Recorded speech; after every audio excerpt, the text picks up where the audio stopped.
এই দাবিতে আমাদের সংগ্রাম, সংবিধান সুরক্ষা মঞ্চে জিন্দাবাদ, সংবিধান সুরক্ষা মঞ্চে জিন্দাবাদ। এদিকে এদিকে আওয়াজ করো বিজেপি ভারত ছাড়ো, এদিকে এদিকে আওয়াজ করো বিজেপি ভারত ছাড়ো, এই রাজ্য জুড়ে আওয়াজ করো বিজেপি মূল বাংলা ছাড়ো, এই রাজ্য জুড়ে আওয়াজ করো বিজেপি মূল বাংলা ছাড়ো। দর্শক, এই ছবিটা দেখলেন, এই আইএসএফ এর তরফ থেকে বা বিভিন্ন সংগঠন ওই কলকাতায় ধর্ণা মঞ্চ দেখেছিলেন, নিশ্চয়ই আপনারা নজর রেখেছিলেন, আমরাও নজর রেখেছিলাম। তো এটি হচ্ছে মানে তৃতীয় দিন, অর্থাৎ শেষ দিন।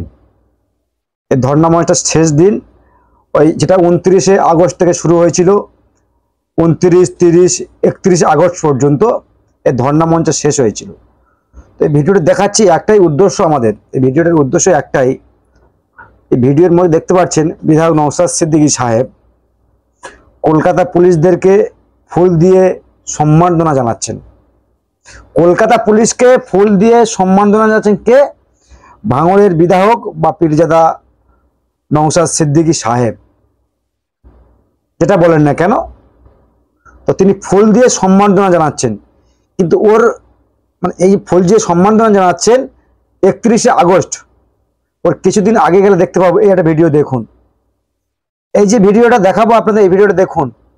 এই কলকাতা পুলিশ নওশাদকে ওর কয়েকদিন আগে আর কি কলকাতা পথে যখন নওশাদ সিদ্দিকী অকাপ সংশোধনী যে 2024 বাতিল করতে হবে, পরিযায়ী শ্রমিকদের অত্যাচার হচ্ছে বন্ধ করতে হবে, বিভিন্ন ইস্যু নিয়ে যখনই কলকাতা রাজপথে আন্দোলন করছিল, এই কলকাতা পুলিশ তাকে কিভাবে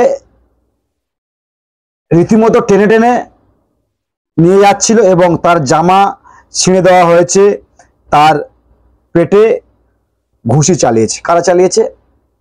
কলকাতা পুলিশ চালিয়েছে। দেখুন এই ছবিটা দেখুন।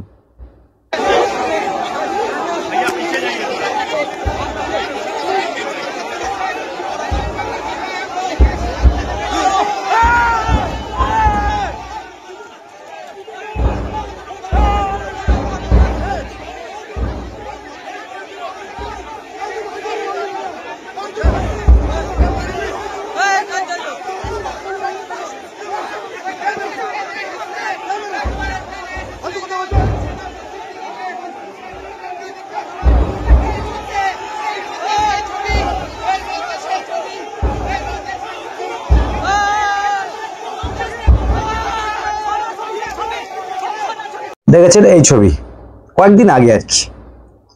তো আমরা বলতে যাচ্ছি, আমাদের বলার উদ্দেশ্য এটাই, যেই পুলিশ নওশাদকে টেনে টেনে গ্রেপ্তার করা হলো, তাকে তার বুকে ঘুষি কিল চওর মারা হলো, এই পুলিশ তো নাকি মমতার পুলিশ তো নাকি? তো নওশাদ সিদ্দিকী খুব অঙ্কে পাকা। যেই পুলিশ নওশাদকে মারলো, সেই পুলিশকে নওশাদ সিদ্দিকী ফুল দিয়ে সম্মাননা জানালেন। তো আমরা সবসময় বলি নওশাদ সিদ্দিকী বয়স হালকা, কিন্তু তার যে রাজনৈতিক ক্যালকুলেশন, এটা কিন্তু খুব ফাস্ট চলে। তার যে এই ক্যালকুলেশন রয়েছে রাজনীতি, এটা কিন্তু খুব ফাস্ট চলে তার। কারণ আমরা জানি যে অকাপ সংশোধনী 2024 বাতিল করতে হবে, পরিযায়ী শ্রমিকদের অত্যাচার হচ্ছে সেটাও যাতে করে না হয় তার ব্যবস্থা নেওয়ার জন্য বিভিন্ন ইস্যুতে কলকাতা আন্দোলন করছিল। নওশাদ সিদ্দিকীকে কিন্তু পারমিশন দেওয়া হয়েছিল। কত তারিখে? 19-20 তারিখে নওশাদ সিদ্দিকীকে পারমিশন দেওয়া হয়েছিল না, 19-20 তারিখে নওশাদ সিদ্দিকীর পারমিশন দেওয়া হয়নি। নওশাদ সিদ্দিকীকে পারমিশন দেওয়া হয়েছিল 16-17 তারিখে পারমিশন দেওয়া হয়েছিল। কিন্তু নওশাদ সিদ্দিকী, আমি বললাম না, অঙ্কে খুবই পাকা। রাজনীতির দিক থেকে বয়স হালকা কিন্তু অঙ্কে খুব পাকা। তিনি ওই 16-17 তারিখে আন্দোলন করতে যায়নি, অঙ্কে পাকা রয়েছে তো, যায়নি। তিনি গিয়েছেন 20 তারিখে, যেখানে কলকাতা পুলিশের কোনো পারমিশন ছিল না।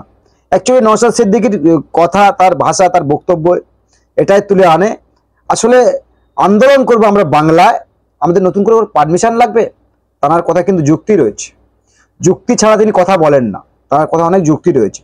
যে বাংলায় আমরা আন্দোলন করব, মুসলিমদের ওপর জবরদস্তি কেন্দ্র সরকার বিল চাপাচ্ছে, অন্য রাজ্যে পরিযায়ী শ্রমিকদেরকে মারা হচ্ছে, আর আন্দোলন করতে পারবো না? আমরা বাংলায় আন্দোলন করতে পারবো না?